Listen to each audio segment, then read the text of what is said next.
Have you ever been interested in furries and wanted to try it out for once? But every time you get one of those tails, you realize you have to do something very embarrassing to, to have them properly stay in place?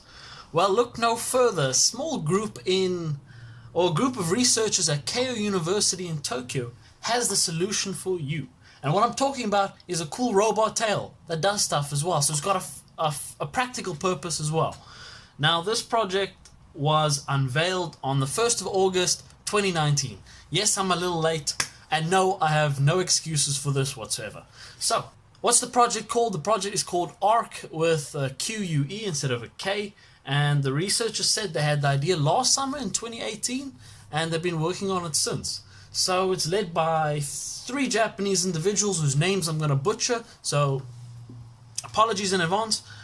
It's led by Yamen Saraiji, Junichi Nabeshima, and Kota Minamizawa. Yes.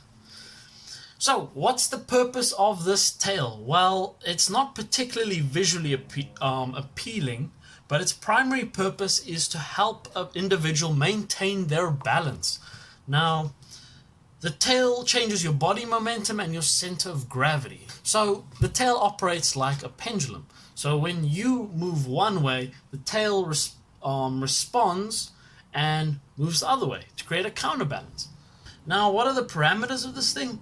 Or what does it look like? Let's rather dive in there. What does this look like? Now, for one, it looks like a tail, which is pretty obvious. Like a cool robot tail. But the tail is also biomimicry inspired.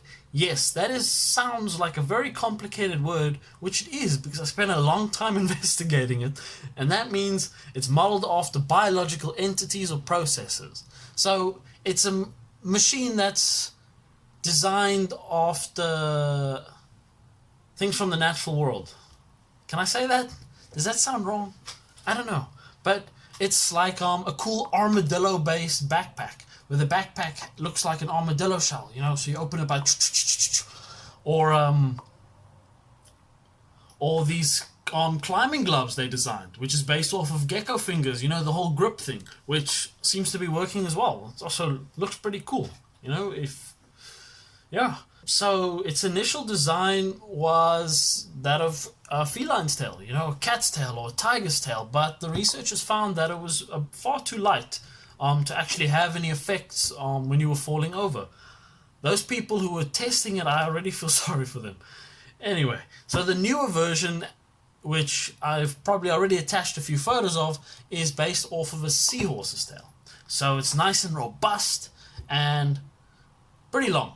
So the tail is about 1 meter long and it's pretty thick, but you can also adjust its weight and its length on your body weight. This tail needs to be roughly 5% of your total body weight to actually have any effect whatsoever. And because everyone's got different body weights as usual, the tail will need to be adjusted accordingly. Now, how do you put it in? Fortunately, it's nothing embarrassing like a furry tail. You don't have to sacrifice anything in the process. It's a harness that you strap near the waist area, your lower back. And the fortunate thing about that as well is you don't feel the weight. Very little weight is felt there. That is until it starts moving, of course. But it's not uncomfortable. Well, apparently it's not uncomfortable for short-term use. And it doesn't look like you have any problem sitting with it either. Although you would have to sit a bit more forward on the chairs so you don't crush the tail. Now, what else? So, it functions the same as a monkey or cheetah tail. I don't know if you've seen any cheetah documentaries, but usually, because of cheetahs being so fast and the whole way the earth works, and gravity and physics. I never did physics, but when the cheetah runs and it wants to change direction, it usually moves its tail in the exact opposite direction to help adjust the direction it's moving in. I think I've been saying direction a bit too much now. But it's pretty impressive. And a monkey's tail, as usual, is just pretty haywire. So I don't really add anything there. So this machine uses sensors to detect the person's body movement, and it responds within seconds, which is pretty useful. If it took longer than just a few seconds, like a minute perhaps, then most people would be lying face first by then, unless you were a slow faller. I don't know if that's a thing. And how does it move? Well, it uses compressed air and 4 artificial muscles to help it move in up to 8 directions. So researchers are currently investigating adding more artificial muscles to it to improve its reaction time, and I believe it would also help improve the number of directions it can move in. More accurately create a counterbalance. Now let's see, who is the target market? Who's it primarily designed for? So far, top of the list is the elderly. So Japan's population of 65 and older makes up 25% of their population, and it's just going to get worse from there. From the looks of the birth rate and the age gap, it's basically an inverted pyramid. So there's more elderly and less young'uns, so the workforce is taking quite a knock.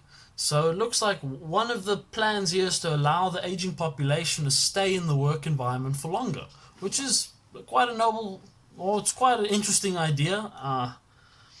I would say the pension age would probably go up a bit as a result, but for them it's an alternative to the immigration that a lot of other countries are implementing now to solve their aging workforce problem. What else? Not just the elderly.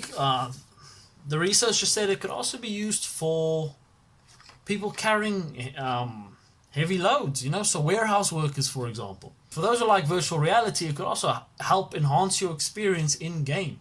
The developers used an example of a strong wind blowing you in game, and the tail would then purposely unbalance you a bit to simulate the strong wind blowing on you. The research team is also investigating or trying to collaborate with medical teams so that they could possibly use this tail for people with actual balance disorders as well, which is pretty cool. So right now it's in the prototype phase, so it's still being developed, and it's not open to the public yet, so it's not commercially available, and it won't be anytime soon, as they have said. And what they're also doing is they're currently investigating the long-term effects of the tail. Will it cause a rash? Can it cause back problems? Possibly spinal damage? You never know. A lot of things like that. And that basically sums up everything I have to say about this. This is my fourth flippin' time talking about this. I had audio problems the previous 2, and I think the third one I was just mumbling nonsense most of it. I'm still mumbling nonsense now, but a little less, hopefully. That looks like it's about it. One little bit of extra information. This isn't the first tail Japan has wanted to throw into its population. In fact, there was another group that had devised a cattail, which seems relatively useless, to be honest, but it's a cute little snippet. It tracks a cute little piece. It tracks your heart rate, and depending on how fast your heart is beating, it causes the tail to wag. So you strap it on your back. The monitor checks your rate, so when you're nervous or excited or inspired, the next moment the tail starts wagging. Yeah, that's about it. I can't really see much of a use for it. But it's cute, I guess. If you're a cat person, you'll like it. Anyway, that's about it. I hope you enjoyed this story. If I can keep track of it, I probably won't because I'm too lazy to. Anyway, thank you for listening. Thank you for... Why am I thanking you?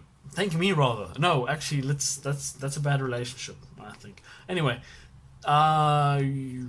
great. Over and out, and I will see you next time.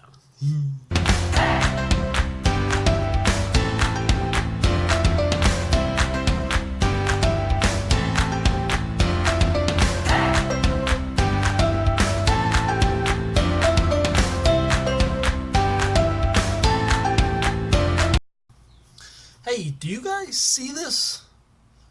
Do you think this says autistic or artistic? I don't know if they're trying to be flattering or insulting here.